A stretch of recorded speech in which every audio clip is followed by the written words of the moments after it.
Just like that, look, we're all live and all nicely attired as we spoke about before the show, but somebody didn't get the memo. Oh, there's always one in there. There's always Always one. Always one. So, to Barry Griffiths, thank you very much for the uniform. Oh, he's gone. Penny's dropped. It didn't take long, did it? Huh? Yeah, he gave us the. But yeah. Welcome everybody. It is, of course, UK Cowboys TV Season 2, Episode 101. Ooh, the 101. So could be a good omen, could be a bad omen. Yeah, and as the comments come in, it's good to see everybody, all the usuals, all the greats. As we say every week, you are our MVPs. So yes, Andrew, if I just bring up this 1 minute, we do have your questions. Just in case you're wondering, every time we get on the show, we already have a slew of questions, and usually all of them are from Andrew. But thank you very much, sir. It's good to have you with us. But yes, guys, how you all doing? How is everybody? Yeah, good. Still locked down.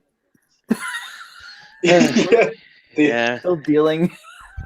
The awful 2020 season's officially in the last week. But evening to everybody who's just posting in. Even bloody hell, got Cowboy Joe up in top corner there. Look at this. I feel dutifully duded up now. I have my boots on, I have my hat on, and I have my lovely Cowboys Experience t-shirt. Can we see the boots? Are we able to see the boots? No, he's got no underwear. Yeah. We don't want to see up your skirt, man. There we go. Boots. They are made for walking. They are purely made for walking, Graham. That's just what we do. But as we say always, guys, although they already are coming in and all the comments and what have you are coming in, it's good to hear from you all. Let us know how you're doing, where you're from, and giving you all the big thumbs up, making sure you're all staying safe out there. And what we'll do is we'll get the initial bit out the way, guys, and then we'll start talking about this week's show, which is looking at the Cowboys roster, going through it through position, then looking at really what we're going to be from that, knowing what we need then to go into the draft, and then we'll finish up with the Senior Bowl. We spoke about, people to look out for last week, and we're looking at the other side of that, the ones that did show up and will fit for the Cowboys draft, if you like, their draft strategy going forward. But first of all, pay the bills. You've already seen us wearing them. It's Cowboys Experience. Yes, they are our senior sponsor here. So in 2021, if you're going to go to a game, make sure you book it through Cowboys Experience. They've got game day tickets, tailgate parties, and stadium tours. And as we say always every week, make sure you send us the photos when you go. Photos, videos, if you're at Cowboys Experience, will immediately go right to the top of our pages on social media. And one of you lot guys down here, across there, wherever, what code should they use and why? Anyone? Go for it. Come on. Well, then use the code UK Cowboys. Get the free stuff. Get the free stuff. The best things in life are free. And of course, the other one, make sure as well, if you want some UK Cowboys gear, go to silverfx.co.uk and go to UK Cowboys, get some gear in. And again, you get that gear in, send us the photos, goes right up on our social media. But yes, guys, so the Cowboys roster. First of all, before we get into it, just give me, if you wanted to give like an overall score on the offense and the defense, kind of like a Madden score. I'll let you start off, Bri. I keep pointing the wrong way, Bri. What sort of Madden score would you give the Cowboys offense and defense if you were to do it as an overall? Somewhere around the 75 mark. I wouldn't have them high at all at the minute. But that's more to do, and it's more to do with what we'll talk about later. It's more to do with the fact of injuries, holes in our roster, and players not playing up to potential. Okay. And what about on the defense? What score would you give the defense? Defense. And be lower. sensible. Be sensible. The defense is lower than that. The defense, you're talking somewhere in the 70 range. Okay, all right then. What about you, Jay? What sort of improvement? What? Okay, yeah. What sort of score would you be giving the Cowboys roster, Jay? Offensive wise, 73, 74. I just think, injuries haven't helped. Players haven't played to their potential this year. And to be fair, I think Bry was a little bit lenient there for the defense. I'd go 68, 69 at a push. The defense was awful this year. Absolutely awful. I won't score it over 70. Okay. What about you, Gray? So are we going with the offense and defense that finish the season, or is this a fully throughout the entire season, however you want to? Yeah, from start to finish. I'm going to mirror roughly what Brian said. I think mid 70s, possibly just a push above that for the offense. I think we're quick to forget about September. We had a high flying offense in September. Mm-hmm. Let's not forget that. So I'm going to go mid to high 70s, and like you guys are saying, we did see a flash of defense in December, but there wasn't much else. So I'm going to go maybe 73, 72 for the defense. Okay. But when you think back to that September offense, wow, it was fun to watch. Yeah, that is true. When they hit a peak and they hit a stride, it was going good. I will give them that. But let's get into the news and updates then, right, guys? We can bring Paul in then, since he had to quickly run off and run off. Fucking nearly destroy my fucking bedroom. Why, what was wrong? What were you doing in there? What were you doing in there? I couldn't find my shot. I bet you managed to. I bet you managed to find the beer I sent you. All right, though. Oh, that tansy after box. What do you think? Do you like it? It's pretty fucking good, actually. It was pretty good. Yes, nice beer. Everybody's gonna get one. Don't worry. Didn't even let it chill. It was actually chilled when it came in the box. Nice. It has been in my fridge for a while. No, I think it was like in deep storage or something in the postal or something. But anyway. Yeah, in the back of the vans and stuff. Yeah. All right, so let's do quickly a news and update, and then we'll get into this roster speak. All right, guys. So really, the only major news that popped up was on Dak's contract. So the news came out. So there's a bit of a dispute going on between the major media sources. And even people close to Dak, that the Cowboys did offer Dak a contract. It was a 5-year contract, 175 mil, being offered to him. So people then turned around and said, no. What are you doing? That's an old contract that he got offered. But apparently his brother came back out then and said, no, he did get offered the contract. It was an old offer, and it was just to reset the table, which is fine. But then since they turned around and said, no, that isn't the case. That was an old offer, and it's old news that's been recycled. So, from going forward from that, asked a question. The only news I've got back from a question I asked is Dak and the Cowboys have talked. I don't know what that means. To me, it means absolutely nothing until he's actually does signed. Yeah, I mean, I don't know what you can make of it. They talked. I don't know what that is. Yeah, I mean, it kind of got to this stage, didn't it? And it was really quiet, and then all of a sudden it just pitted out, and that was it. And that's my worry this year, that we don't really, personally, I don't really want us going into the draft with not having Dak signed up. Do you know what I mean? Because then it's just going to cause all kinds of shit during draft night, and that's not what we need. Honestly, Jamie, all it's going to do is just cause more control. It's basically Jerry Jones 101. It's basically bringing all the attention, all the media, all the limelight on Dallas once again. Every offseason. I mean, it's basically I don't know what the term is, but basically we should not take it with a pinch of salt. Pretty much, It's just media mockery, pretty much. Yeah. So I still think he'll be signed before free agency starts. I agree. It's just like Paul was saying. It's Jerry has the media on a string again. Tad Prescott seems to come out and say things. You know, he's gonna defend his brother to the hill, but at the end of the day, Tad Prescott is not the quarterback of the Dallas Cowboys. Dak Prescott is. So ride your brother's coattails all you like, Tad, but it's Dak that's going to sign that contract at the end of the day. For all we know,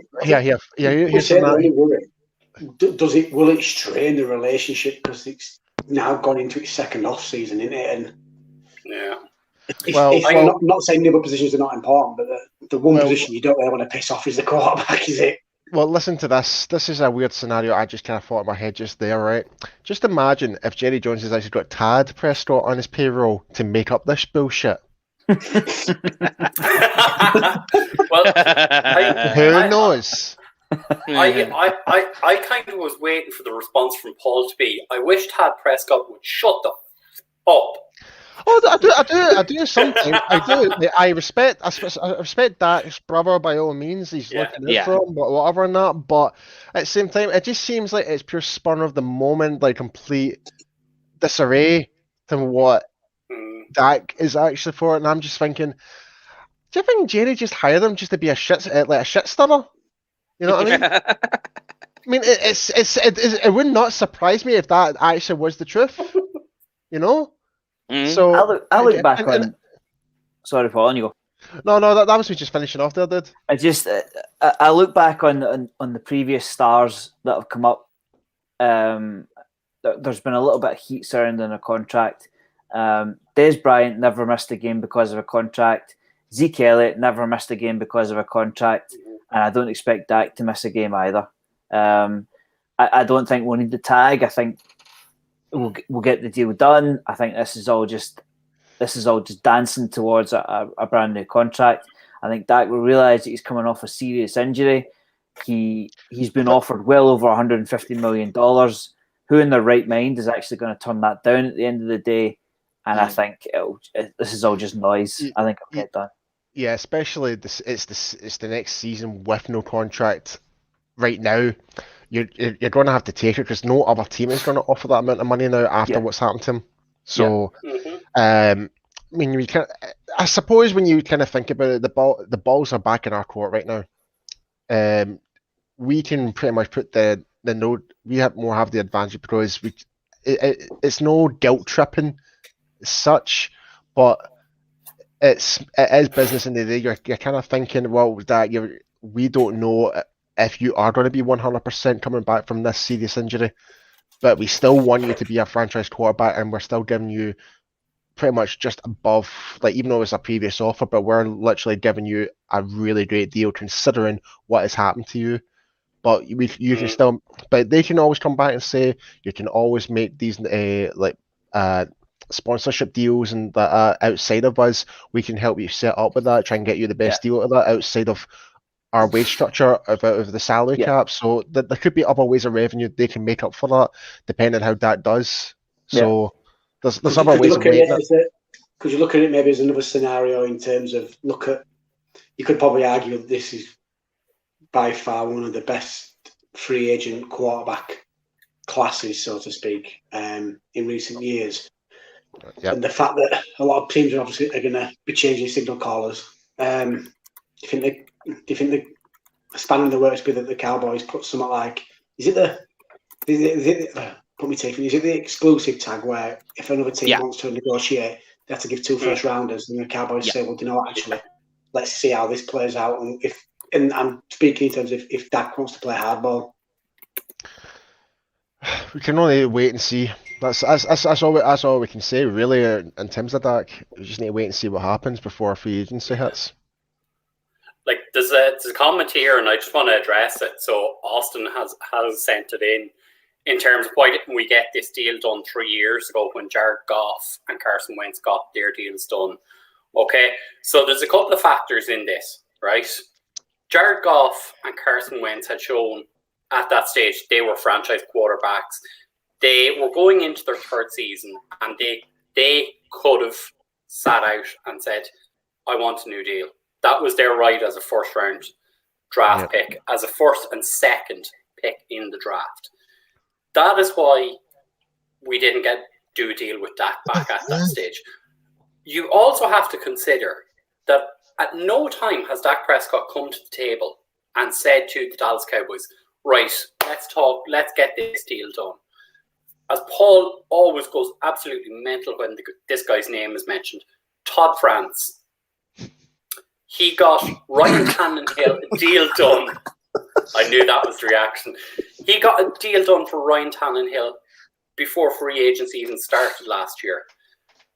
They came to the table on the very last day that a deal could be done. They're going to do this again. And I've kind of said this in our own little group chat, is that if I'm the Cowboys at this stage, I'm just saying, Dak, you have 175 million on the table. Here's the terms. You're not going to get a better contract offer from anybody across the league because you're coming off a career-threatening injury. So if you don't want to sign that contract, off you go. Go and see what you can get because you won't get 175 million. The only thing I'll disagree with what you said there is career ending. A lot of players have had this sort of injury and carried on. I don't think it's a career-ending injury. Could have been, but I don't think it is. I know where Brian's coming from that. I know. Yeah, it's just I'm the only bit I picked a hole in. I think the question is we don't know if he's going to be the same player ever again after that injury. Could be. That's psychologically. Yes. Yeah. Even physically, that still not be fully rebuilt to the way it was before. It could be still being partial tears in some parts of the ligaments. Who knows? We don't know. The ankle area, we don't know. So again, it's a lot of dust in the wind. I'll go back to Austin's question though, in that we could have signed Dak 3 years ago, but it wasn't like we had $30 million in cap space just sitting there. We would have spent it on somebody. So it wasn't as we would rather have that somebody else in the door and still have Dak playing on his rookie deal, giving us a chance to win, rather than going ahead and spending it early. Yeah, because we were still paying Travis Frederick. D-Law just signed that new deal, and there was a few other players that were on high-end contracts as well. And that Zeke and Jalen also got their deals done that same summer, I think. Yeah, it's true. Yeah.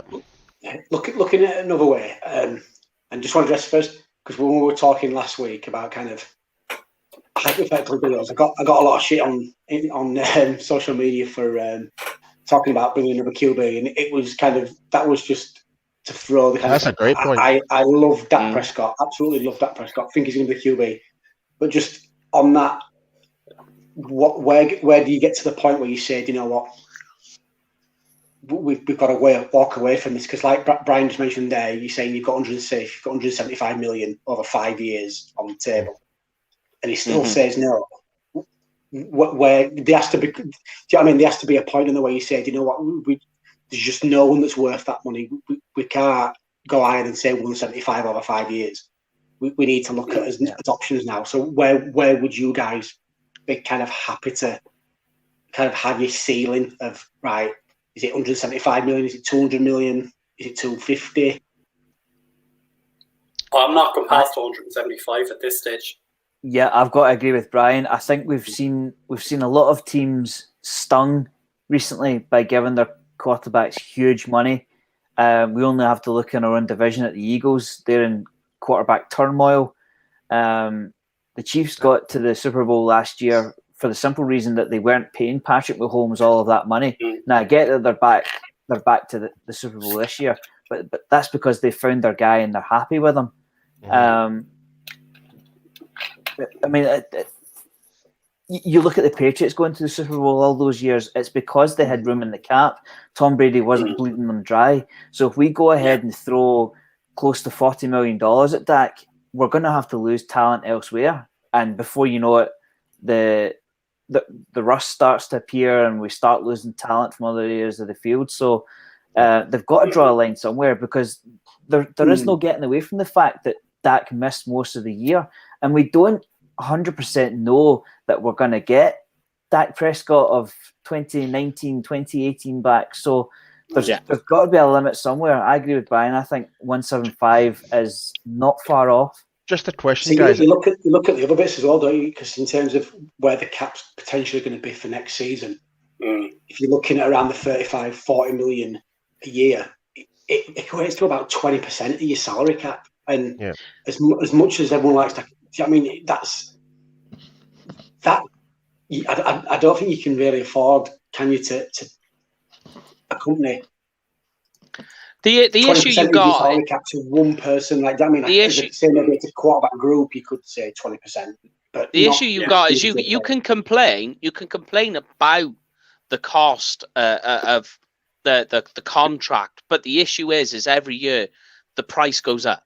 So it's regardless, you can complain about it. And what you have to bear in mind is if they don't do it now, that will be it. It has to be done this year because you've got the likes of Josh Allen, Lamar Jackson.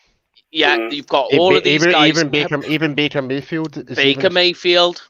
You know, these are guys who are on the up and they're coming around and they're going to be looking for a contract extension. And once that does, you have to understand that these guys, they are going to get paid 40 million. They are. And that means that if you don't turn around and you say to Dak, I know you guys are saying 35 mil, and it is in a way sensible, but you have to, unfortunately, you're going to have to take the rough with the smooth. Because he's going to cost a bomb. It is. And but it will go down. Yeah. See the 175. Is that over a 5-year contract that was over offered? 5? Over 5. Over 5. Right. So I mean, I can see Dak. Like you mind Dak was saying about the whole 4-year contract, and after the 4 year, he may actually get a nab bag pay contract. I mean, I still be happy with a 4-year contract under him, and if he wants to get a nab bigger contract after that 4 year, then so be it. I think the thing was with that, Paul, is that not only did he only want to do a 4-year contract, but he still wanted the same number. No, that won't work. 75 million. Yeah. And there's no way they can do that. No. Yeah, I think I know it's not the NFL, but I think that was kind of how if anybody watches baseball, that's kind of like the DJ LeMahieu deal for the Yankees. I think he wanted 90 million, but the Yankees didn't want to pay it over kind of a short deal, and they kind of ended negotiating like a 2-year extension. But it's like they get his 90, but I think like 2 years they can cut. So I wonder if they could kind of work it there and, like you say, give him his 4, and then maybe it's an option at the end for either club or player. I mean, a little bit like the NBA as well. Do you know, that kind of way to kind of try to seal the deal kind of thing and say, like, you want your money, this is how you have to get it. Yeah. So I just got a very quick question because it pertains to what we're doing, looking at the Cowboys roster and quarterback. It's a good question. Next week's show is nothing but quarterbacks. It's the quarterback review show. So we look at the top 10 picks, Cowboys being one of them. The draft picks, the quarterbacks that are going to go in those first 10 picks, and also the Cowboys situation. Because, as I said before the show, we'll gloss into quarterback, but we've spent half an hour talking about Dak and his contract. But I think it's safe to say, if we were just to put a very simple bracket around it, which we were all talking about a couple of weeks back, that I think anything that we talk about between now and the draft is completely irrelevant if the Dak deal is not done by draft day. If the Dak deal is not done by draft day, pick number 10 is going to be a quarterback. Or pick number 10 is going to go up, and we're going to try and move up in the draft, take a quarterback, and everything that we speak about between now and then is completely irrelevant. I think that's fair to say. Would you say that? I would say it's sunshine when she's gone. I know we say all the time that the draft is a lottery, but you are far more likely to hit on a QB at 10 than you are in the second or third round, because at least you can see the talent that makes them a top 10 pick. If people knew what Dak was going to be, he would have gone in the first round. So you've got to go for the best available quarterback that you see on tape. and that You definitely needs taking at 10. You can't go into the season basically with a big question mark over your head as to, because you're not going to try and tag Dak for a third time, because the complaints that everybody was making last year about paying him too much, averagely over those 3 years would have been more. So yeah, next week we'll look into quarterbacks. We'll dig a bit deeper into it.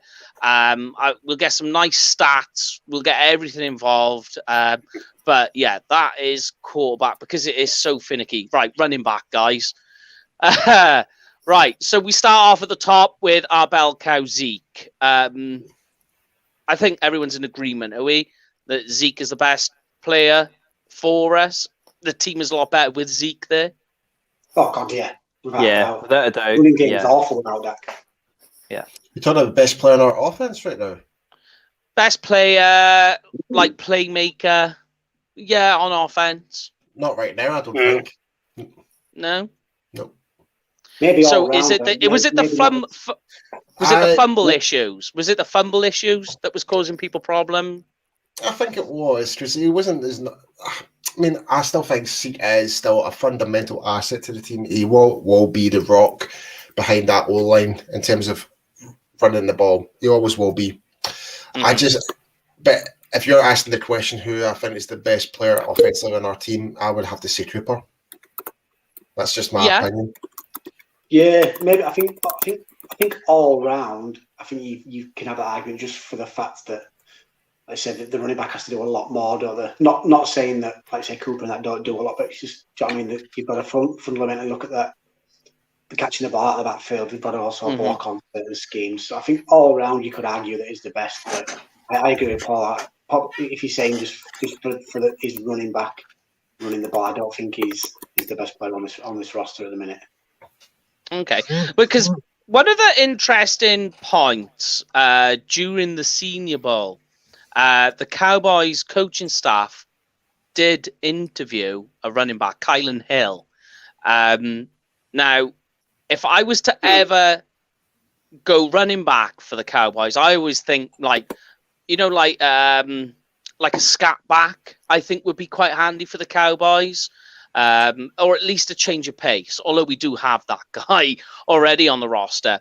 But Kylan Hill, what seems weird to me is they interviewed this running back. He is a bruiser, is the best way to describe it. He's not known for catching passes. So I find that very weird. But what do you guys make of it? He punched in as well, Kylan Hill, in the Senior Bowl, punched in a 2-point conversion. But what you saw is a typical bell cow bruiser. Anybody want to take anything away from that?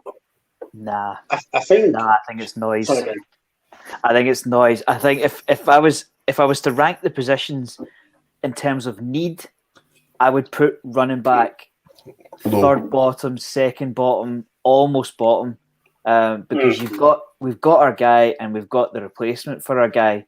So yeah. Agreed. I mean, with so many holes on D, I think they're just doing their homework. They're just making sure that a huge talent doesn't pass them by. I think as well we've could be just doing their due diligence. Then is what you're saying. Yeah. Okay. Pretty much. Yeah. I think with how this offense run last year as well, it's going to be a little bit the same. Like you say, you see a lot of Cooper and a lot of Lamb doing a lot of stuff out of the backfield, kind of that stuff as well. So if the Cowboys were going to look at a running back, I'd prefer him. I say if you're going to then carry that third running back, a little bit more like a kind of a Fournette kind of style, a bit of a big running back. You know what I mean? That can, like you say, a powerhouse back. A little bit of pressure off Zeke in terms of not having then to run Zeke into the ground. So you're going the other way. If you were going to take one, yeah, I wouldn't want like another. I wouldn't want another kind of small, elusive running back. Basically, you're trying to say, Jamie, is like if we can try and get a big, massive guy like bloody, what's his name, Derek Henry or something like that. To be fair, I generally thought, who was the running back that we drafted like in the 7th round a couple of years ago? Was it Scarborough? I thought I would have thought he would have been that guy for the third down back. I really did, but and he's struggling. Yeah, he's in and out the league. So, but I mean, will say, just to kind of counteract my argument, this season coming is the last opportunity where we don't save Zeke money on the cap with Zeke. Yes. If we were to cut Zeke at the end of the 2021 season, we would save money on the cap. So that cannot be glossed over. Just when you're saying that, because I know we touched on it, maybe either the off season on the shows coming up into this one or halfway through, just because of the tread that Zeke's now putting on. I mean, he's not missed a game as he's since college. Mm-hmm. Like I say, do you think that could be a possibility? Just like I say, I know they'll be on a hook for a lot of money, but these contracts don't seem watertight as now, then teams don't mind cutting the losses. So do you think if he has a poor season that we might even consider letting him go? For the exact reason we didn't sign DeMarco Murray. You know exactly what you're saying, Jay. I mean, there's only so much tread on our running backs' tires, and if we don't involve Pollard more, they're just going to run Zeke into the ground yet again, and that can't go on forever. Yeah, can't go on. But forever. I mean, does this give anyone issue that since his rookie season, his average yards per game have gone down every year? It is a little bit, but to be fair though, his distribution has been changed up quite a few times. Like, means I think Valenti made the comment, like saying he didn't like the way how he's been distributed most of the ball. The way, like, I tend to agree with that. It's just been weird times where I thought we're running using Zeke as we would have liked to have made them as effective like we did in his first 2 years. No, and this is not a criticism to Kellen Moore. I think he's actually done a good job for us. We're putting points on the board. Yeah. But since we had Kellen Moore, we're not actually being that powerhouse running team as much anymore. Yeah. Mm-hmm. So, and I think that will obviously affect his stats. But he's still putting in the yards. He's still hitting 1,000 yards a season. Yeah, exactly. Yeah. So I mean that to me, the average, it means absolutely nothing to me. He's still a top 10 running back in terms of statistics. Absolutely. Yeah, okay. So, I can't remember what the question was before Andrews was up, but made a little bit of a good point, and it kind of, you flick it back to the Dak comment now. If you're going to pay Dak 40 million pound a year. This one? No, it was something to do with... that's a great point as well, to be fair. That's a good point as well. Yeah. No, it's not long. It was the one before, and the one that you put just for Andrew's last one. So he did not have his usual burst this year? No, it wasn't that. And there was something. It was something to do with his playing. I was thinking, if you're gonna pay Dak 40 million pound a year, do you not want him to throw the ball more and maybe come away from the run a little bit more? So if you're paying him all that money, you want the ball in his hands. If you're paying him $40 million a year. I mean, see again, this is a kind of counter argument in that, like, when you look at Dak's stats before the injury, that was the highest he was ever having. Like, so, like, again, it's just the way how we're distributing what we're doing with the plays, and it's, I mean, as long as like the way I'm seeing it, as long as we're putting points on the board and the players are still being effective and still help the team win by any means necessary, they're still doing their job. Like, obviously, when it comes to Zeke, he's not being that. He's not getting as much touches or carries exact from his first 2 seasons. Essentially, I mean, that's kind of expected. Like, if you're changing the offensive coordinator, he might have different plans, might different different parts of the playbook, and you're trying to bring in a bit more different weapons, and that's why we've got like CeeDee Lamb, we've got Cooper, we've got Gallup now, we've got Dak. So it's like we're trying to use all players up to that point where our defenses just don't know what the hell is going to go on, and if we start keep running the ball, it's going to wear Zeke down as much like he might miss a game in the future if that's the way he's going. If you know what I mean. So, Okay. and I like the way how we're actually giving him less carries because it gives like a Pollard, it gives the defenses more to think about. Or like this, I think it more is a positive. Like, in my honest opinion, like this whole average yards you were saying there, Mike. Yeah, it means absolutely nothing.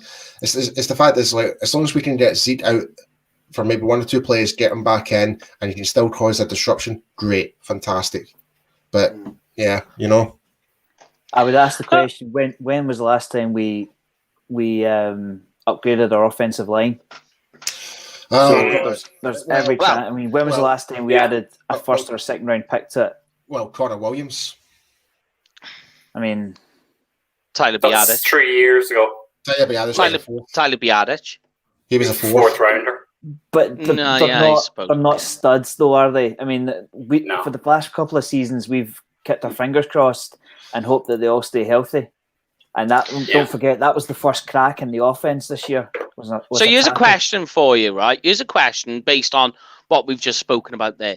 Would you guys at all in day 1, day 2? Okay, let's go rounds 1 to 4.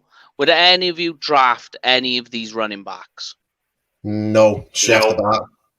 No. So you're looking more if it was a later developmental type. I would even pick one from free agency because I think there's much more higher need than running back right now. I really do. Like even like undrafted. Yeah. We don't need any running back. We have Zeke. We have Tony Pollard. We've Rico Dowdle and Seo Olanowo. I can't pronounce his surname. We don't have the room in the cap for a free agent. We don't need to draft or take an undrafted player. We have our room.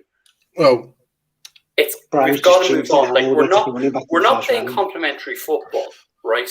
Yeah. As a team, we've gotten ourselves into so many holes. We've had to throw the ball, so that automatically drops Zeke, right? He's not part of the offense when you have to chase a game. We're not playing complementary football, whereby we have a lead, we run Zeke into the ground. So that's why Zeke is down. His production is down. Numbers are down. His yards per carry might be down, but that's also a system of the fact that our offensive line, as Graham and Rich love to point out all the time, our offensive line has not been invested in. We have not picked up a major free agent or drafted a guy in the first round since Zach. That's true. That's 6 years ago. And to be fair, that run could continue, couldn't it, Brian? Because if you look at how this draft could unfold, this draft could be heavily on defense this year. It wouldn't surprise me if every round was a defensive player this year. To be fair, I would be quite happy with that. Oh yeah, no, I totally agree, Paul. There's that kind of there's such a drop off in there, like you say, from the highest rated, say like tackle in the draft to maybe the next one. Still a high ranking, but like you say, but when it comes to the defense, that 10th spot. There's so many defensive players that could be available that could make a difference. It just wouldn't surprise me if it weren't heavily on defense. Yeah, just to go back to what Brian was saying there, I know you were saying we won't pick up any free agents, and I agree with that. But in terms of undrafted, I think we will bring some undrafted in for just to fill in for training camp stuff like that. And who knows? Camp bodies, yeah. Yeah, but who knows that undrafted might actually get the third spot? Who knows? Anything could happen, So I just wanted to kind of just add that in there. But you're right. Yeah. I don't see it as like free agents. No, too much money. There's no point. Regardless, we have much more bigger needs where we can actually invest that money into positions that need that rise. Yeah. So let's look at the next position then, right? I put wide receiver, but we're gonna mix it in with both, right? Wide receiver that can just be a write-off. Yeah, so wide receiver / tight end. So okay, right now. First of all, let's look because it's looking at the roster too, not just the draft. Yeah. Right. So first of all, I think we're all in agreement. Even Graham, who is eating his own words from the off season, our wide receiver core is very good. Amari Cooper, CeeDee Lamb, Michael Gallup. Everybody happy with that? Yeah. Oh yeah. Yeah. Yeah. Cedric Wilson, we've had flashes of him. It's more of a consistency issue. But okay. Do you think he's going to be gone? Well, he's free agent, isn't he? Yeah. Well, technically he is, but I think he may get re-signed. Yeah, I think they would keep him because Not he's on the money he'll want. Yeah, I don't know. But first of all, let's go to we'll first of all knock the two guys off, right? Amari Cooper and CeeDee Lamb. We just give them the thumbs up. We say we're happy to keep him, move on to the next guy, Michael Gallup. Now, here's the question mark.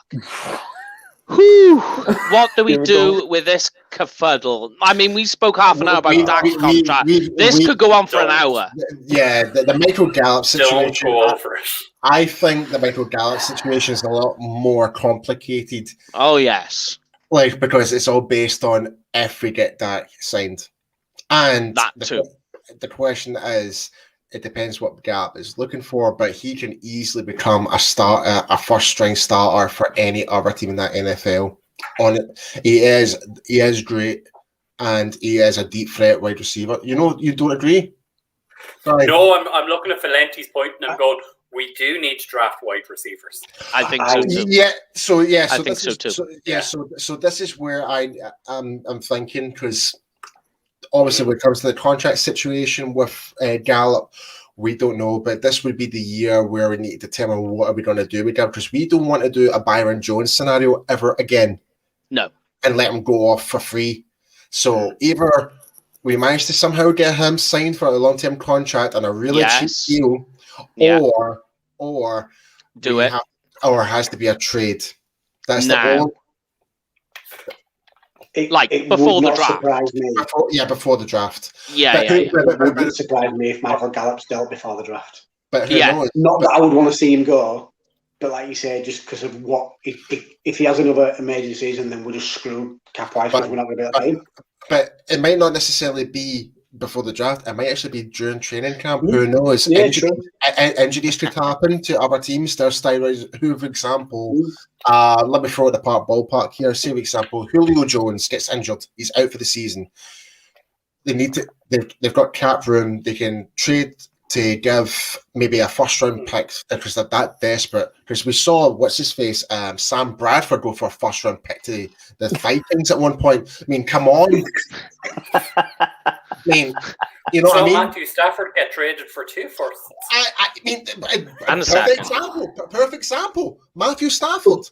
Look at it a few years ago, and we can flick it back to the Cowboys. What would it give up for Roy Williams? Would it still take for Roy Williams? I swear, dude, I legitimately thought that trade was the Lions were getting 2 firsts. So hold on. So Stafford would be going over there, and the Rams would be getting 2 first rounds in the second round because they traded the more expensive player, the younger player, to Detroit. Not the other way around. I mean, what the hell were the Rams thinking? Do you know what's the craziest thing about that deal as well, Paul? You can break it down all the way back. They traded 2 first rounders to get up to get him, and then give away 2 first rounders to get rid of him. So they gave up. They gave up first to get him. That was a fun experiment, huh? And can we go back to a point earlier? Sorry, this one. I want to go to this one. Go back to that contract for a second. Mm-hmm. So, if you remember when we were talking about Dak, someone was saying, why didn't we do the deal 3 years ago when Carson Wentz and Jared Goff had their deals done? Look at it. Jared Goff has been traded with 2 first-round picks going to the team he's going to. Carson Wentz has been benched. If anyone was looking at Twitter over the last 4 or 5 days, Dak Prescott is the only player or the only quarterback drafted in his class who is still a starter on his team. Yep. Crazy, enough. With his team, never mind the starter. Well, actually, technically, we could be wrong depending on what Jacoby Brissett is going to be. He might be the starter for the Colts next season. Who knows? But he wasn't drafted by the Colts. He wasn't drafted by the Colts, right? Oh no, that's right. No. He was traded. That's right. He was traded, wasn't he? And what makes drafted by the Patriots? Sorry, my apologies. My apologies. He's drafted Where by the Dak was Patriots picked as well. Like literally, Dak. Do you know what I mean? Dak was viewed as a project, wasn't he, as well? To think that he's the one that's. To be fair, you could probably say. Actually, to be fair, he's been his best QB out of that class. Yeah. But here's the situation then, right? At pick number 10, right? In this scenario, right? We'll put Gallup. We'll put the Michael Gallup. We're not saying that he's gone, and we're not saying that he's staying. He's just right now on the shelf, and we'll come back to that in a minute. And Jamar Chase and Devontae Smith both went. But now you've got Jalen Waddle, right, who is, whichever way you try and summarize it round, a future Hall of Famer. He will be. The guy is incredible. Probably, there was the injury concern, but he's there. Exactly. He's there. So what do you do? You've kind of a little bit picked my mind, but I was thinking of a different way. So I'll let the guys go first because go on, Jay, you're going for it. So hit us with it. I mean, you can even jumble that around. You can jumble that around. Devontae Smith is still available. Right, depending on how the draft falls, mm-hmm. if the two cornerbacks are there, they're still there. I'm not taking a wide receiver at 10. I'm taking the tight end from Florida at 10. If the cornerbacks are there, Pitts is there. So yeah, no. So here we go. Let's wrap it up as pass catchers. Let's wrap it up. I'm not disagreeing. I am not disagreeing. Kyle Pitts again, another guy who is going to make the Hall of Fame. He's going to make. What's the point? What was and then it helps with losing Gallup. Because he's the best. I agree with you, Jay, because he would be at that moment the best player on the board. He is a top 3, top 4, top 5 pick. It's not a need. It doesn't matter. It doesn't matter. If the two cornerbacks aren't there, that's what I'm going to do. If the two cornerbacks aren't there, I say it still doesn't matter. Still doesn't matter. Well, what was the point? If the corners are there, I'm taking one of the corners. But if the corners aren't there, and then it helps you. It helps in the fact that you could lose Gallup because he's essentially a wide receiver, isn't he? The kid from Florida. Yes. He's an absolute. He's amazing. Beast. If the two corners are there, I'm not even let the clock tick to 2 minutes. I'm putting the card in. I'm taking the Florida tight end. Right, guys. I agree. Okay. Like, Pitts is amazing, right? But Hall of Famer. He's not even played a He will be a Hall of Famer. He is. He's not even played a snap yet. Honestly, and we're putting him in Canton. So, listen, what were you going to think of? Right. So, at the start of the show, we said about Dak with the ankle, and we're like, oof, we don't know what we're going to get. Is Blake Jarwin not in the same boat? The guy didn't play a snap last season. He's out with a major ACL tear. He was injured. Yeah, with an ACL tear is what I'm saying. So, if Dak has the injury concerns, how come Blake doesn't get the same situation? Because I'm going to use it. I like my analogies, so I'm going to use an analogy. Right? Imagine the Cowboys. Imagine the Cowboys as a house. Right? This house has no roof. Why would you go and buy a Ferrari? You don't have a roof. Do you get what I mean? Like, luxury. Get your house in order first, especially at 10. Yes, thank you, Graham. Do you get what I mean? I'm going to add to his analogy, right? What are we going to do about our foundations? We have absolutely no foundation. Yeah, but you're not going to go. We've no foundations to build anything on, but we have the best windows and brickwork in the whole world that will crumble. We don't even have a quarterback. Think of it like Trump Tower. It looks amazing from the outside, but in the inside, it'll probably be absolute shit. Right, but all I would say to that, all I would say is that I'm trying to throw my own analogy here. That in terms of foundation, when you talk defensive line, there's maybe one or two guys that you could take with the pick number 10. You could probably even trade down and still get them. But that's my best option. Is trading down. I think trading down is the best option. If you go in D-line, you need to go down because there's nobody at that pick. Maybe Quitty Pay, who would work. He would work. I could see him as a Michael Bennett type role, but in the same breath as me saying that, I know we're going off topic here with this. Yes. There's the same type guys that you can get later on down the draft for better value. But I'm not disagreeing with you, Jay. But I'm also not disagreeing with everyone else. Is that the Kyle Pitts pick is not a bad pick? It's not. Like you said, that would only be dependent on the corners. I wouldn't even say that. That would say, first of all, like I said, if they weren't there, then I'd take him all day long. Okay, so let's do it another way, so you can see how it would look on the field. Right, I've got one for you, Mike. Right. There's going to be like, see, Kyle Pitts falls into our lap at number 10, right? He will be there, I can guarantee you. Right. There's going to be other teams behind us. There's going to be other teams more desperate than us to take him to trade up to get him. Fact. There is a way around this where we don't have to worry about this situation. Is that I actually think, and if I was to do a mock draft, he would go to the Eagles before because the Eagles are desperate.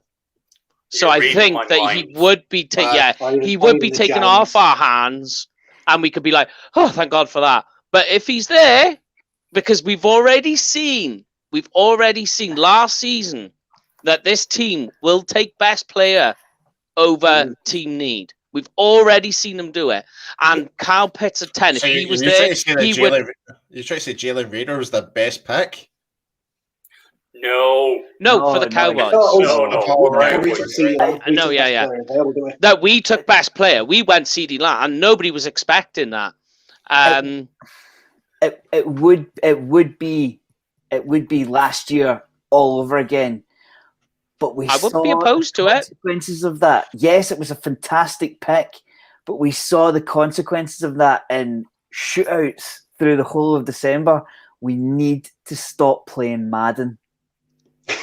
But all I'm saying, what is Jamie is also looking at is, you imagine, okay, Michael Gallup gets shipped off for argument's sake, right? Imagine this field. You got Amari Cooper one side, you got CeeDee Lamb the other, Zeke and Dak in the backfield, and then you got Kyle Pitts catching passes from your strong side. I mean, that is truly an unstoppable 40-burger offense. I mean, it really would be. Who's playing online? Exactly. I know. I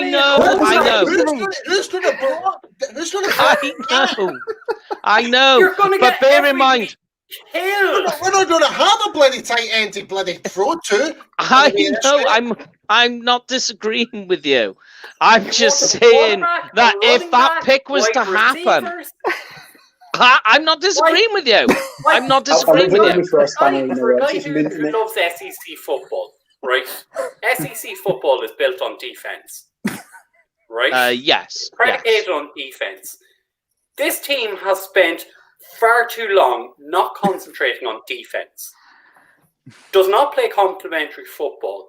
And we've spent the guts of an hour and we haven't even got to the most important area of the team that needs to be addressed, which is O-line. Yeah, we'll get to that now. We need to move past Kyle Pitts, Devontae Smith. It's not happening. You don't know, but like what you're also like drifting past. What you're also drifting past as well is offensive tackle this year is insanely deep.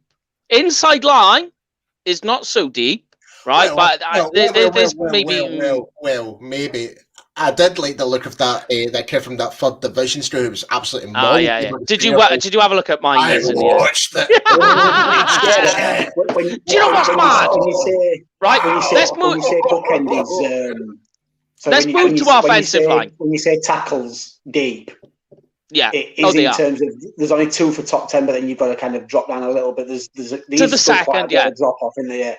Yeah, if you took a guy day 2, you're still getting a quality tackle. Yeah. Honestly, you really are.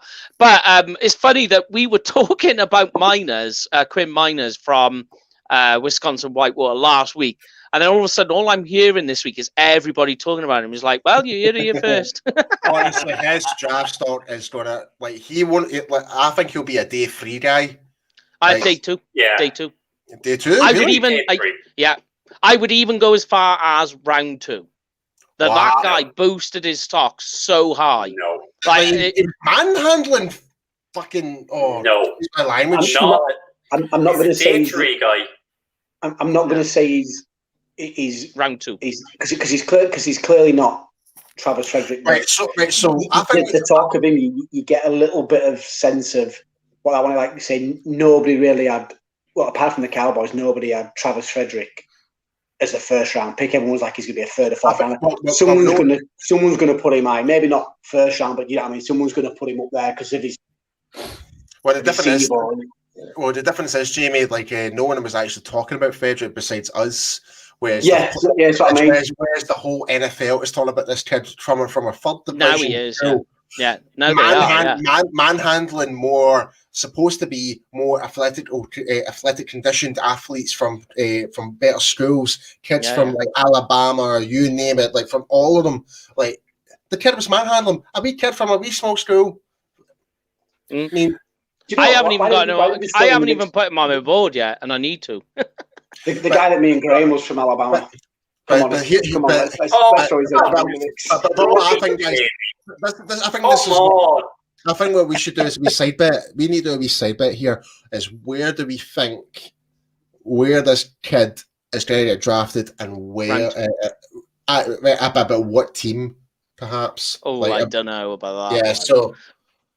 Can we put a request in for draft? We'll do that. I think we'll do that closer to the draft, and we'll put a wee side bet on it. Just nothing for money, just for a laugh, you know. Okay, so if he gets drafted by the Cowboys, can we have Paul do a dance like he did last year in the draft? What? Right. When we drafted Neville Gallimore, can we have a reaction like that? If the Cowboys draft him, can we have a Neville Gallimore reaction from you? God, so what? You get me than that. If we could get him in the lower rounds, I would dance, but I wouldn't want to draft him too high though. Oh no, I just mean if we just draft him, that's all. I mean if we just draft him at all. If we get him in the fourth round, I'll be happy. No, you won't get. Miners will go in the second round. He will. It's just his stock is so high now. It's unbelievable. And if you think we were talking about him. We were talking about him a week and a half ago or whatever it was, week ago, before people noticed it, and now they notice. So if a bunch of crazy people from the UK spotted him, imagine what you think scouts are doing in the States now. So it's going to be an explosion for him. He's going day 2 now. But in terms of the offensive line, the O-line. What are your thoughts and feelings? I know injury concerns are a big one, but do you think this team is better with Tyrone Smith? Is the grass green? Exactly. I mean, for as long as I can remember, Rich and particularly myself have made the point that you don't get 16 games from Tyrone Smith anymore. Oh, yeah. I've said it as well, mate. I've said it as well. Yeah, and if he were to go down at the start of December when we need him most, you have to legislate for that. It's not as if, you guys are making that up. We're not. We're really not. He hasn't played 16 games for, I think off the top of my head, at least 6 years.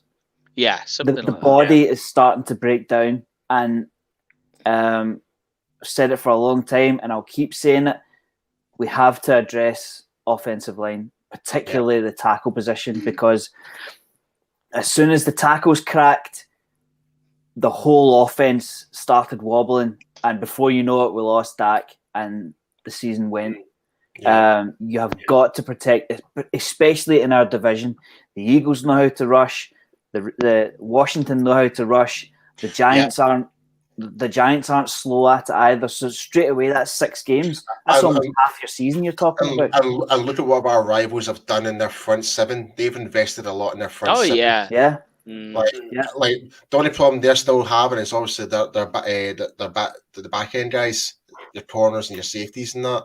But in terms of their run defense, Eagles, Giants, and as much as I hate to say that, but they're all good at run stopping. Yeah, I put a poll up in the group. I think it was a couple of weeks ago now, and the 2 highest, as you can imagine, the 2 highest were offensive tackle and cornerback, with safety not far behind it. And you see why. We all see exactly why. We talk about it, the same thing every offseason. Cowboys need a safety. They need to address this, and they need to address that. And the only reason I put offensive tackles so high is because you don't find tackles 5th, 6th, 7th round, whereas you could find Richard Sherman.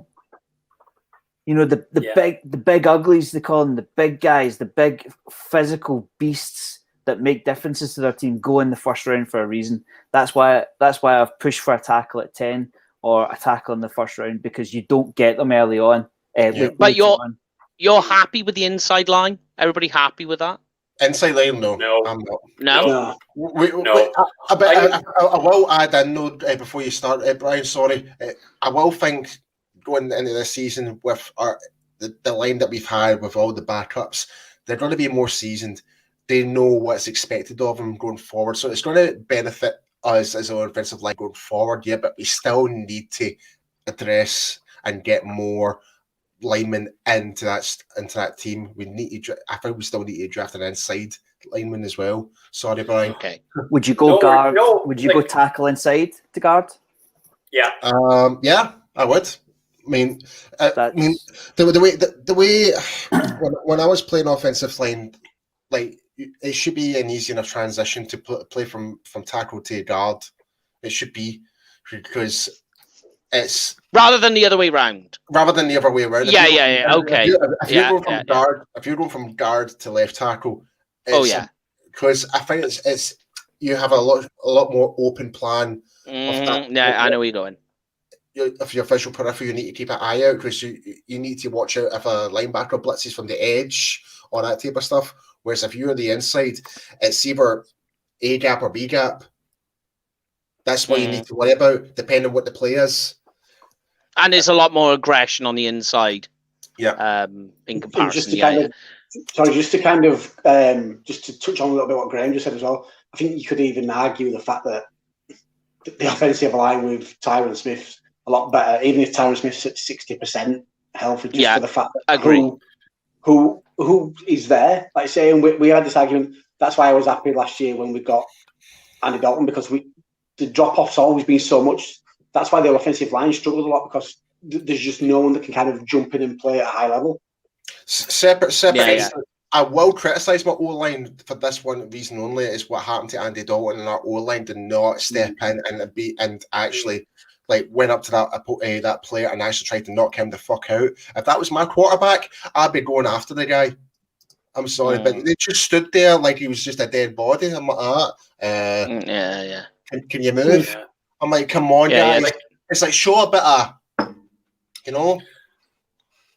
I think one of the points that we've never addressed, right? And Graham and Rich have called for this for as long as I've known both of them, and it's going back 3 or 4 years. Mm-hmm. We know Tyron Smith won't play 16 games, right? Yeah. And in the last 2 years, we've brought in Cam Fleming and Cam Irving, who've barely played. We played this season with an undrafted rookie at left tackle, and we drafted Connor Williams in the 2nd round in 2018, and he refused to kick him out to left tackle. We need to get a guy in this draft class at pick number 10 that will play left guard and can get out to left tackle and play that bloody position, because we've pissed around for too long. Yes. Isn't that what we did around, guys? Oh, this guy will be a swing tackle that never get on the field. We need to address at 10 and get it done. Because Collins started at left guard. It's hard at 10, though, isn't it? Because it depends on. There's only really going to be 2 guys there, and to be fair, they could be long gone before we get on board at 10. That's worthy of a top 10 pick. So were you saying then your two guys are Penny, Sewell, and Rashawn Slater? Yeah? Yeah. So are you guys then completely off the idea at number 10 taking Christian Darrisaw? Yeah, I'd rather trade back. I'd rather trade back and get some picks. Darrisaw will be there later. I would trade back. Yeah, because here's a guy who has impressed me, and I've spoken about him a few weeks back, and he is looking strong for a guy that we could take in the second round just about. I think he could just about last. Is a guy that Paul likes the name of, is Alex Leatherwood. Honestly, he keeps shining, man. What a name. Against a pass rush, you're not going to get much better. But let's go the other side, guys, then, because I think O-line is so far an unanimous in terms of picking a 10. Let's go the other way then, guys. I think this one could be unanimous too. Defensive line then, right? So, I mean, with Quinn, I think it's safe to say rather than the weird Nolan experience we had last year where it was this chop and change, is I think with Quinn we're going to get a much more stable 4-3 type defense for definite. Bear in mind, we're going to be getting Tristan Hill back, and we'll have Randy Gregory put back in the mix properly. Tyron Crawford looks like he's going to be gone. DeMarcus Lawrence, we know who he is. How are you guys feeling then, in fairness to... and we do have to take McCoy in as well. Sounds like they're going to be bringing him back. Does sound that way, which, yeah, is good. What are your guys' feelings on the defensive line then? And don't hold back. Take the safety catch off. Right. So initially, I was freaking pissed off with their D line. I was pretty annoyed. But since we brought back in Randy Gregory to the fold, there seemed to be a bit of a resurgence, so to say, in our defensive line. We were making plays ever since we got rid of this whole we simplified the playbook. We were starting to get the glimpses of what was the hot boys, essentially, again. So, I mean, I still think we still need to address, brings maybe a defensive lineman and an interior lineman in again, because I still think Gallimore is going to be the future. I think he's going to be an absolute wrecking force. We don't know. I still don't know. I mean, I've been talking to Antoine and that, Antoine Woods. I've been talking to him. I mean, he wants to play for us. He still wants to play for us. And that whether Dallas wants to sign him in a deal, we don't know. We just need to see. But I think, and we don't know what state of McCoy's injury. He's coming back from a serious injury as well. We don't know how effective he's going to be, even though we might well sign him to that year contract. But I still think interior lineman is quite fundamentally important. In terms of Alden Smith as well for the edge rush, we don't know what's going to happen by that. So effectively, all we've got in terms of the main guys for our edge rush is D-Law, Randy Gregory, and we don't even know what the situation is going to be with Bradley N.A. He didn't even take a snap. No, he didn't. But I do think when you break it all down, we do need to address it in the draft. One of the things I keep seeing again from the group is the lack of size. To my knowledge, we don't have the kind of big body that steps off the plane and you think, oh my God, he's going to take us to bits type. The first guy off the bus type guy. Sorry? Like the first guy off the bus type guy. Yeah. Well, to be fair, that argument's a bit invalid when you've got players like Aaron Donald, who is like half of that size. When you would expect him, but he's still killing everybody for the Rams. He's still disruptive, regardless if you double team him. It really depends on the player. The thing we lack at a defensive tackle is a guy who can take on double teams. Gallimore and Hill are great guys to play over the guard. And if I'm speaking Arseways, and Howard, well, yeah. But we don't have a guy who's able to take on a double team as our one tech. I was tuning in on, I think it was hanging with the boys earlier, and they were saying this, or maybe it was the draft show, but we don't have a guy that can take on that double team and penetrate. And there aren't that many of those players available in this year's draft. It's a very poor class for tackles. And anyone who has a decent tackle is not going to let a decent tackle go out the door. No. I will say this though, Brian. Give it in a year or 2 years, Gallimore could be that guy. I will say that. Yeah. He does need more sand in his pants. He does. He just needs to add a bit more weight. Still get used to the speed of the pros, I think. Mm-hmm. But we're seeing what his potential can be. He can do the double teams. His get offs are ridiculous. He can get off. He can get off based on that snap count. Like, oof. Yeah. But I think just to touch on what Valenti said. The only way I'd trade up is if Sewell fell to 8. Otherwise, there's too many holes on this team to trade up. We would give up too much though. So, I mean, I'd say if it was up to about 8, I'd only go up a spot or 2. If I wouldn't go up any higher, like you say. But yeah, I'd say what Graham said, and to be fair, I don't know if any of you can even say when was the last time we had one of them nasty, horrible fucking defensive tackles that just caused havoc. And do you know what I mean, like a Sue, like a Donald. Do you know what I mean, like what McCoy was when he first came into the league.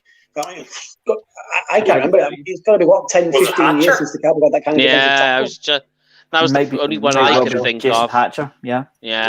He was ruthless, man. Yeah, and that's where this defense has fallen short. Yeah. Like you say, if you look at all the best defenses, they've had that nasty fucker up middle that, like you say, takes double teams that just causes havoc all on their own. So I'm going to put an example of a player I think I would love to have. Like, if we can get a player, and you guys might laugh, if we can get a player with the attitude and craziness like John Henderson played for the Jags back in the day. If we had to play like that, play for Dallas, that you could see a whole different ball game because that guy was absolutely off his nut. But in terms though, of like the 10th pick, is definitely for me nobody. I mean, if we're talking D-line and in defensive end, I keep going back to Quitty Pay. He's the only guy at 10 I would take. I think Quitty Pay is going to drop, and I think Azeez Ojulari will be the first defensive end off the board. There's a different 16 or 17. There's a different type of guy, and I worry about the fit for the Cowboys with a guy like Azeez. Oh, he's no fit for the Cowboys. No, he's more of a guy who's playing with a hand out of the dirt, stand up, and in that respects, then you're just using him as a designated pass rusher, and I think that would be quite tricky to sell for us. But then we talk about Quitty Pay. There's a guy, I know we'll get to the Senior Bowl later on. There's a guy who they could take later on who they interviewed at the Senior Bowl. But I think defensive tackle, if you're going to go down that road, you're going to be looking, I think, day 2 before you start looking that. Possibly a push. Just to throw another name kind of spanner in the works for the D-line. I've gone off him. Just from reading stuff on social media over the last 7 days or so, that there's rumours that JJ Watt's going to ask for to be released, and because of what he's done for the franchise and what he's done for the city, they're going to honour it so he can choose where he plays. Now, if he come on the market, would you take him? And I don't mean in a trade. I mean if that's true that they would honour his request to be released, would you take a punt on JJ Watt? Can you imagine what would happen to the Texans fan base if they lost J.J. Watt and Deshaun Watson in the same offseason? The trades and releases. I think they'd be calling for heads. There'd be that would be rough on the guys. Texans. I've just sent a link to the chat here. It's a Lance Lions 2021 mock draft, and believe it or not, he's got us drafting Penny Sewell at 10. It very well could happen. I mean, Yeah. the reason I can see Penny still falling is because he... Okay, Jay. Is because I could see that happening. Purely because people, and I will get to this in the senior ball, because a slight take on this is people looking to draft somebody that high who was an opt-out. So, it's an issue there. But yeah, that's my only take really for defensive line. Let's get into the next one that can be a bit iffy. So linebacker guys. Let me just bring Jamie back up. Let me bring him guys. in. I don't know. Yeah. It's right, but we're on to linebacker. So now the Dan Quinn system that we've got in the 4-3, we spoke about this last week. Linebacker is probably the most vital for his system in the terms that it looks. Yeah. Something that we don't have is an off-ball linebacker. We've got a thumper in terms of LVE, and we've got, I don't know how they're going to use him, but Dan Quinn needs to come up for a system for Jalen Smith too. What are your thoughts and feelings, especially with Sean Lee as well, because we don't know what's going there, with the linebacker position? We were thin to begin with. Like Yes. Paul's made the point countless times. We went into the season did. with 5 linebackers for 3 positions. That's not even, you can't even rotate. You don't have a sixth. Dalton So you Smith couldn't being even. one of them. I mean, I think Paul hit the nail on the head. It's a huge need. Whilst we have Sean Lee, if he goes, it becomes even bigger.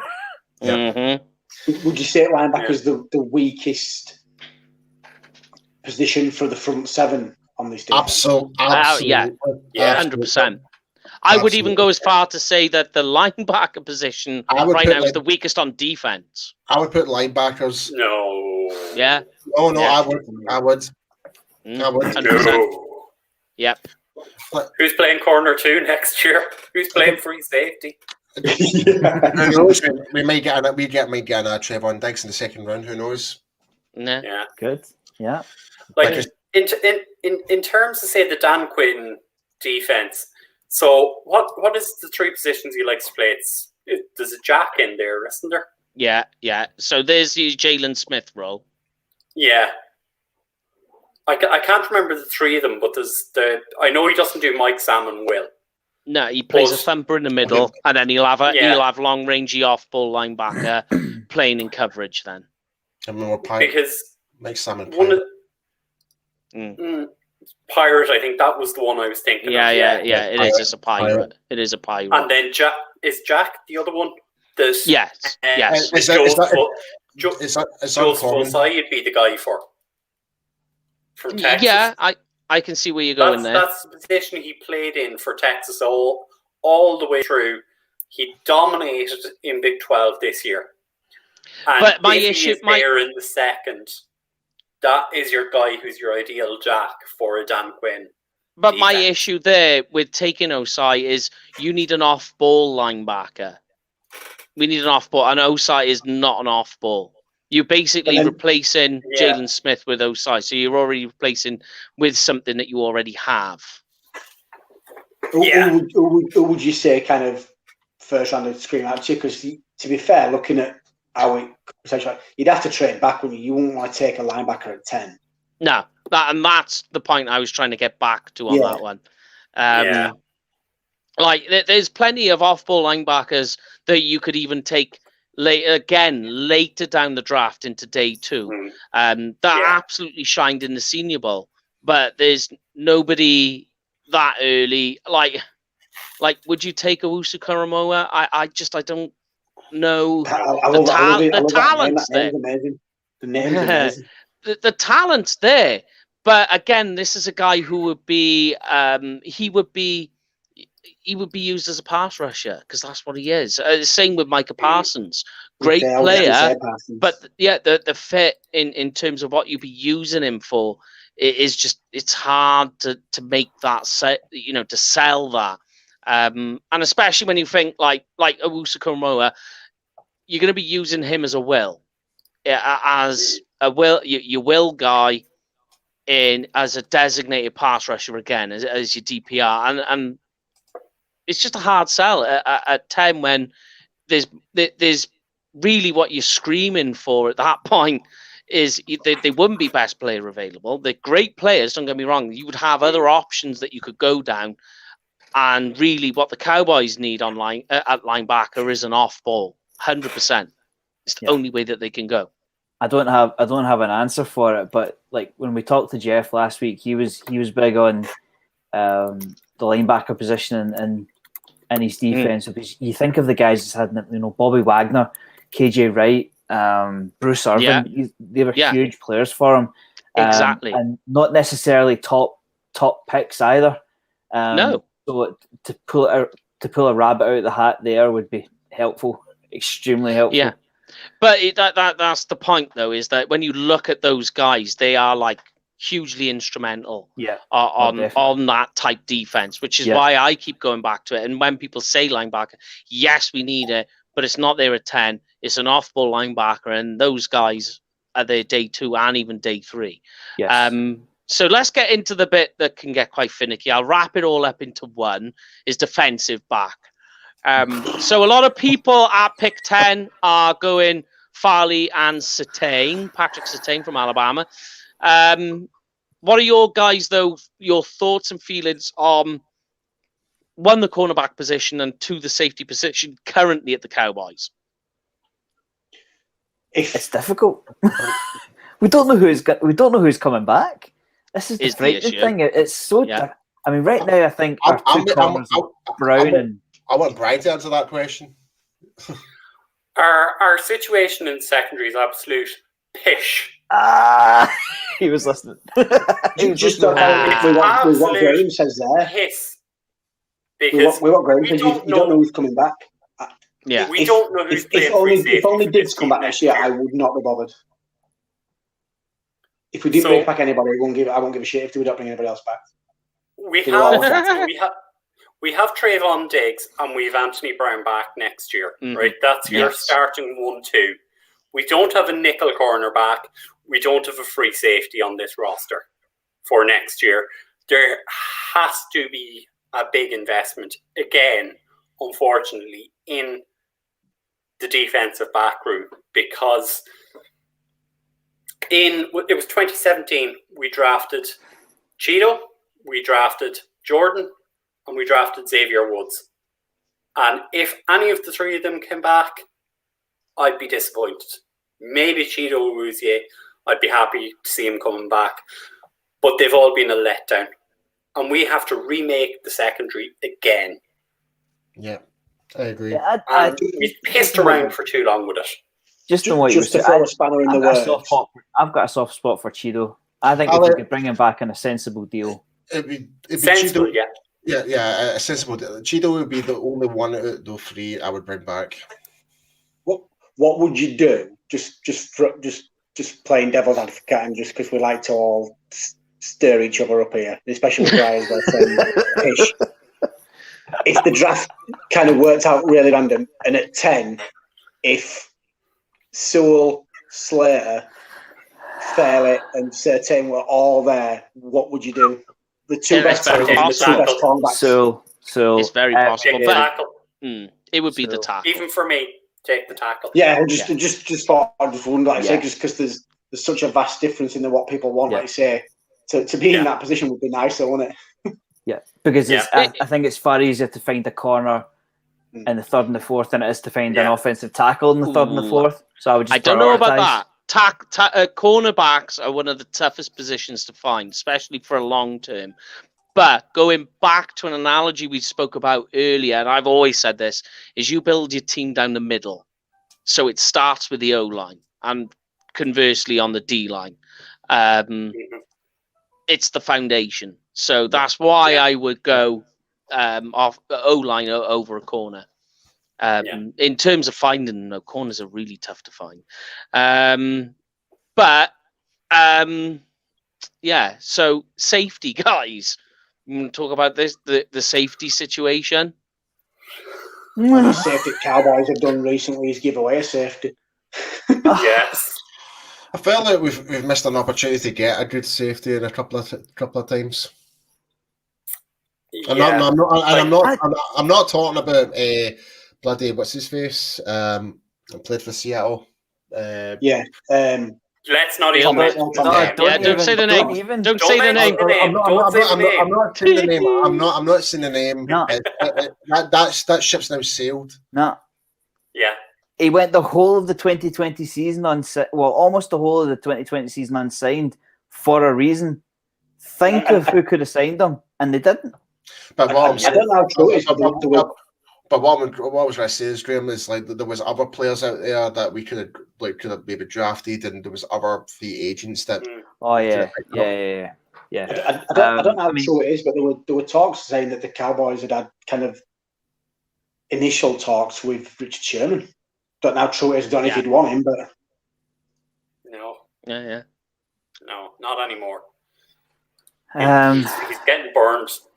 Yes, we did, and I'll get to that in a minute. So what Andy is asking, he asked before the show, and he's got the question here was about a safety, because we're talking safety, but we'll talk Senior Bowl as well, guys, and standouts for you, and then we'll wrap this show up.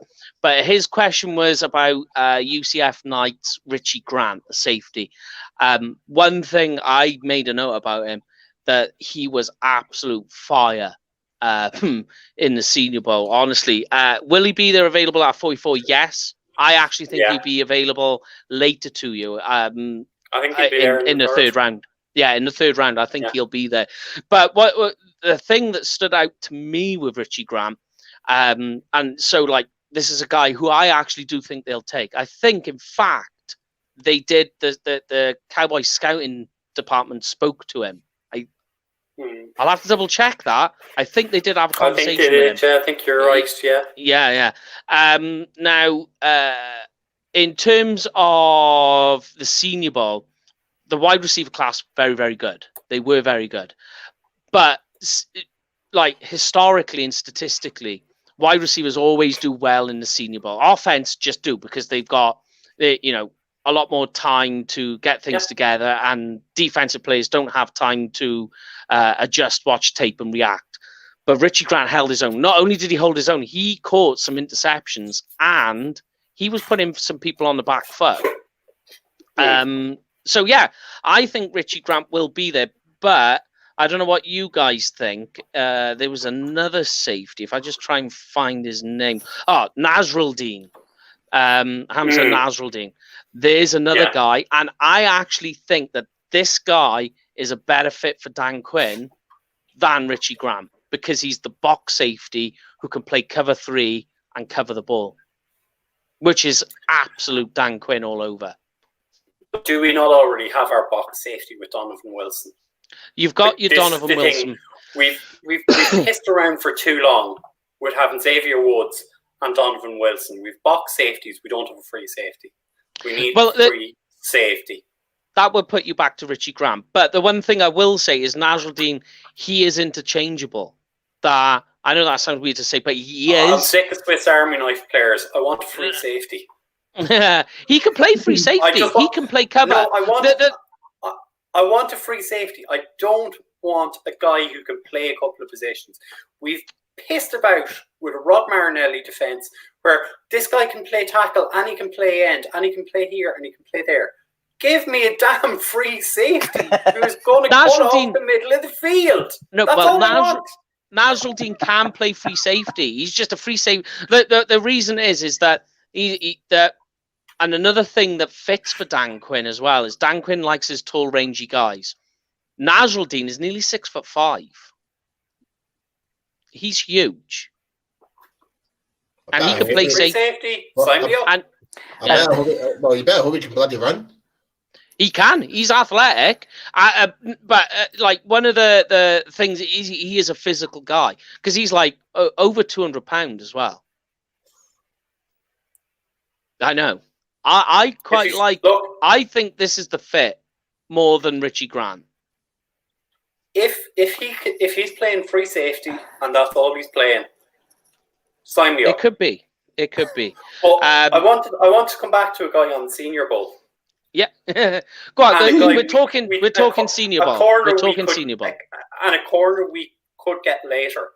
Come on then. In that second or third round, long, rangy, and I believe he also had an interception during the Senior Bowl. Ifedi Melifonwu, yeah. Yes. He is a Dan Quinn mold as well. Very tall. I'll try and see if I can find his 6'2", details. 210. Okay. Yeah, that fits. Yeah. That fits too. Yeah. But he That's did the kind of he size did and have range. he had a good Senior Bowl. Yeah. Again, the only thing I will take away, one of my negatives, is I was a bit gutted because I bigged him up so much, was Levi Onwuzurike. He had that one-on-one with Marvin Wilson. He did a bit more afterwards, and then he was done. And I worry about a guy who opted out for the season and has only played one day of practice at the Senior Bowl and then did nothing more. That's a concern for me. Great guy, can play the 3-in-1 technique. Worry about the 1 technique, have to put some weight on. But as the 3 technique looked great. And I was like, this is the best guy at the Senior Bowl. Did 1 day, and that was it. It makes you sorry, Mike, it just really does make you wonder. I'm just kind of thinking in general, just off the bat here. Like, see, like the players, like Penicillin is a prime example. Like, he's took the year out, right? Yeah, he did too, yeah. Right. So all these other players in different positions that opted out for that is going to damage their stock. Sure, they should know that. One thing I will say, you could definitely see in the Senior Bowl, like if you were watching the guy and you knew he opted out, you could see like not so much the physicality and the athleticism, but more the instincts weren't there with them. You could definitely see it. There was just like a slight, like as if, you know, like the players who have played this year are a bit more battle hardened and a bit more sharper. With the guys who opted out, there's just a glitch in their instincts. You could definitely see it. Lack of practice. That's it. It is lack of 7-on-7, lack of 11v11. But here's an issue I got with Onwuzurike, mind. I went back to have a look, you know, when I found out he went injured. In his 4 years of playing, he only played 900 snaps. I'm a bit worried about that. His stock for me is going down. How many snaps did Leighton Van Der Esch play? Let's be honest. I know, but if it's the a slightly traits are there and the ability is there, I know. You're taking that guy later. You can train him up. Yeah, you always take traits. I know your traits over production, of course. Yeah. But it's just something I noticed. I was like, there's not a lot of tread on there. So I mean, you've still got a lot of good football out of him, haven't you? Yeah. But we spoke about Quincy Roche. They interviewed him at the Senior Bowl, had an absolute stormer.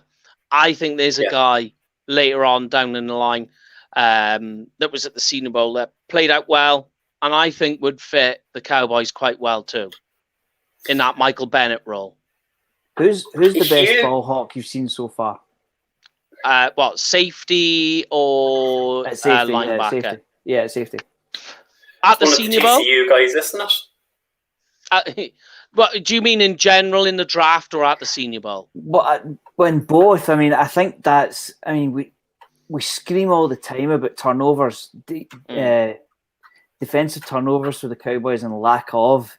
I mean, when was the last time we had a guy that would appear out the corner of your screen, zip in front of a ball, and run it in for 6? You know that. So yeah, I mean, like, but Richie Grant is very much.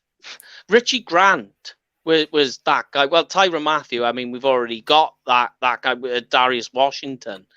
You can take later on down the line. But there is Trayvon Moehrig as well from TCU that Brian mentioned. He is class. He's really, really good. But yeah, you can't go wrong with Richie Grant. I think would be a ball hawking type safety, Trayvon Moehrig, and then a Darius Washington, purely because you mentioned Honey Badger, and that is exactly who that guy is. They're exactly the same size, weight, style of play, all the rest of it. Is there any good one though, guys? There was one I wanted to go to that I spoke about last week. Marvin Wilson went to the game and just fell apart. I was so gutted because I had high hopes for him, and it just didn't seem to click. Well. He did, and it was, and I was like, "There's Neville Gallimore. There is Neville Gallimore." But Carlos Basham had a good one. I did like that. But here is one thing to note right? And again, I saw this on Twitter or social media over the weekend. Yeah. I think, is it every year since 2014 we have taken at least one player from the Senior Bowl that we have Yes, scouted. we have. That's right. So that we there are that we names have we've interviewed. mentioned tonight. There are names we've mentioned tonight. One will. Possibly more than one that will be drafted by this Dallas Cowboys office. They tend to do though. Well, they can't do it now, but I don't know how they'll be able to do it. But you always look at the guys as well that get invited to, not to Valley Ranch, to the Star, because the Cowboys generally don't draft anybody that they don't invite for a one-to-one interview as well. Yeah, definitely. I mean, like, the big one for me was Quinn Miners. He's the guy who jumped the most, and it's just ironic that we were talking about him last week, and then he explodes, and now everyone's talking about him this week. I'm off Patrick Jones. Guy's got no bend. I don't know why people are so high on him. I'm watching it, and I'm like, what am I missing? Yeah, did anyone see Dane's 3-round mock draft for us today? No. So he had... Don't say he had Patrick Jones going to us. No, he had at the 99th pick, or the compensatory pick for Byron Jones, he had taken Rashad Weaver. Oh, okay. I don't mind that. Yeah, he said he had Patrick Jones on the board and he took Weaver. Said he was more fit to what we would be looking for. Yeah. But I mean, have any of you guys got any takes from the Senior Bowl though? Paul? To be fair, I only watched the highlights of that offensive lineman. I'll be perfectly honest. I'll need to catch up watching more of it, especially on the defensive side.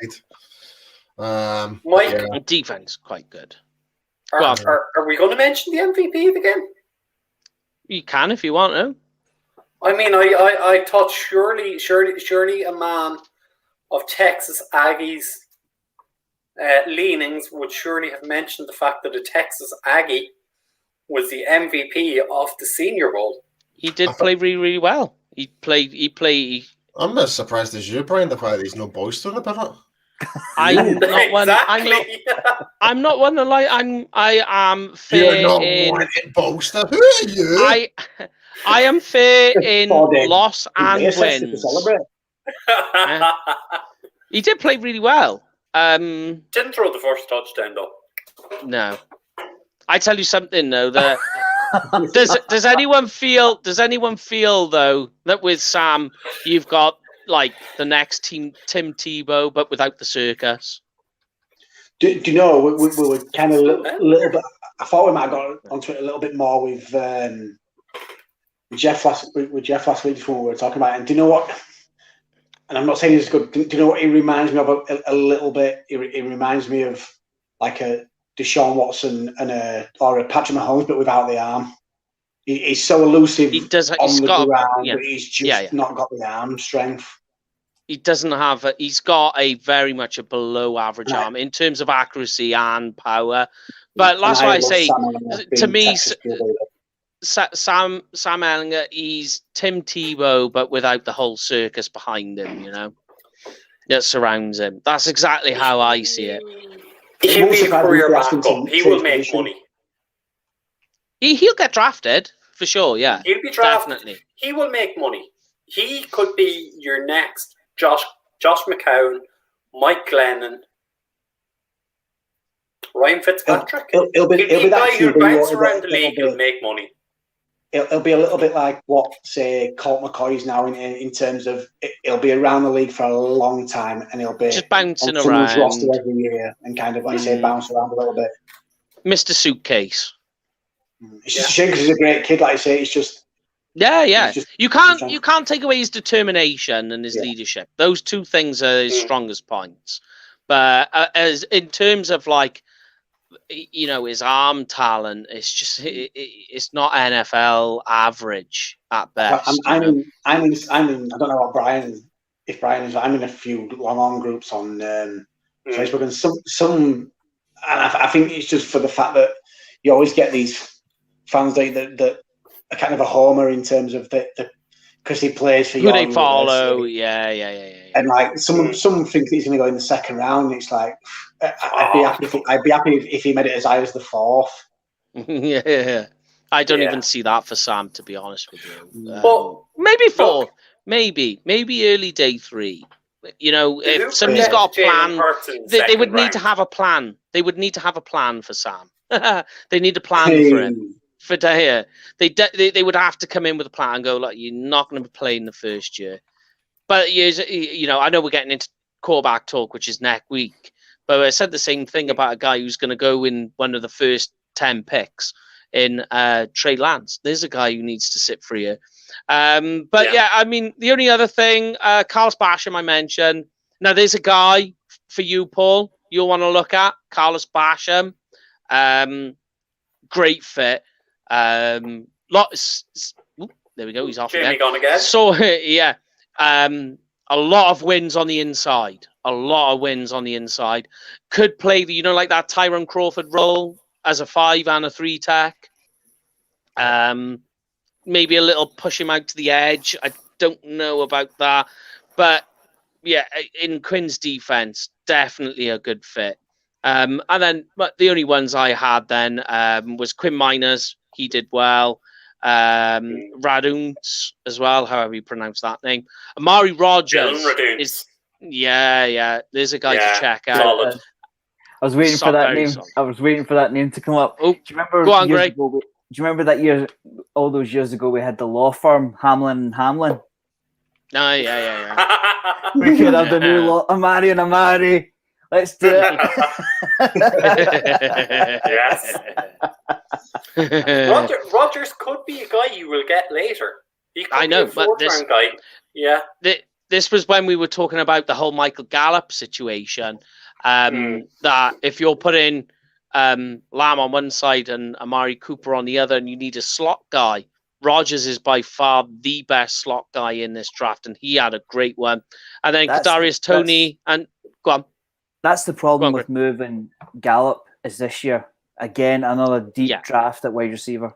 So why would you pay top dollar for Gallup when you could try and find somebody in the third or the fourth? That's why I think Paul's point from earlier on, and that Gallup could be traded as a replacement for somebody. You know, if somebody goes down, it's more likely to happen July, August if Gallup were to go. He's really a one-year rental for anyone next season. Because they're going to have to make a call. There's a good chance to get him extended, though. I mean, somebody with loads of cap room, like, I don't know, the Colts. Yeah. I've got loads of cap room. Colts, yeah. Absolutely. Oh, Jim. Oh, I thought he was gone again. Yeah, but the only other ones for me that I could see that would work in Kadarius Toney, fast wide receiver, fast. But here's one for you: Demetric Felton, right? Had a really good Senior Bowl, but I really think, and like this guy, absolutely annihilated it in terms of raising his stock. He did really well. When we were talking about, like having a scat back or a receiving type running back in the backfield, like on third down and what have you, I reckon Felton, you could move him from wide receiver into the backfield and have, like that Nyheim Hines type player. Yeah. That is him. So there's a guy to keep an eye on.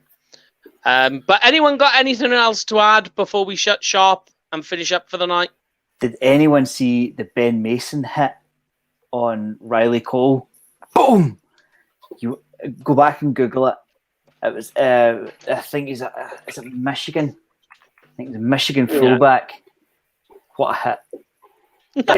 That's just a bit of colour at the end of the day. I mean, whether he gets drafted or not, I don't know. But wow. I'm going to make Paul's week for him. What? Go on. So I saw on Twitter earlier today there are concerns about a certain quarterback not being able to play past their first read. A certain quarterback from Clemson. The scouts around the league are concerned that he can't move past his first read.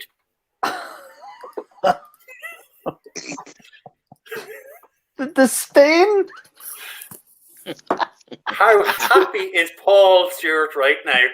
That he's staring into your soul, Brian, and he's ripping it to He's not. I'm actually giving him something he wants. I've been saying this all along. He has. I think Paul started saying this in the middle of September. This is why we need to have another. This is why we need to have another Friday night off the cuff shows where we just get drunk and we can just wind each other up. So Graham, let's talk about D-Law. Oh. We've done too many of those drunk shows, and they end up getting us into a lot of trouble. And we get a lot of notifications coming in about that. We've infringed on something or other. So When we talk about Ontario, don't we infringe on these normal shows? Say that again, mate. yeah, that's true. No, I'm just winding up. I'm making jokes. I was like, Don't what? worry, Paul. You're okay. You're safe. You're safe. It's okay. I thought he was talking about copyright infringement. Like, what the hell would we be copyrighting? No. We've had them too, but that was because of me. But don't worry about No, well, I'm worried about that. that. It's all good, baby. Anyway, that is it for this week then. So next week we've got a special guest joining the show all the way from Dallas. Very good friend of ours. We are looking at quarterbacks, and that is all we're looking at because it is vitally important we look at quarterbacks because of how it will affect the Cowboys in terms of both drafting and in terms of the roster and what we do with it all. So it's a really important show. We're going to try and get as deep into it as we can. Statistics, numbers, the lot. Try and get really deep into this so we can figure it all out. By the end of it, we'll probably be none the wiser, but still, there we go. But from myself, from Paul, Brian, Graham, and Jamie, it's UK Cowboys TV. We will see you all again next week. See you next time. Let's Good Good night. See ya. Night. You are beautiful.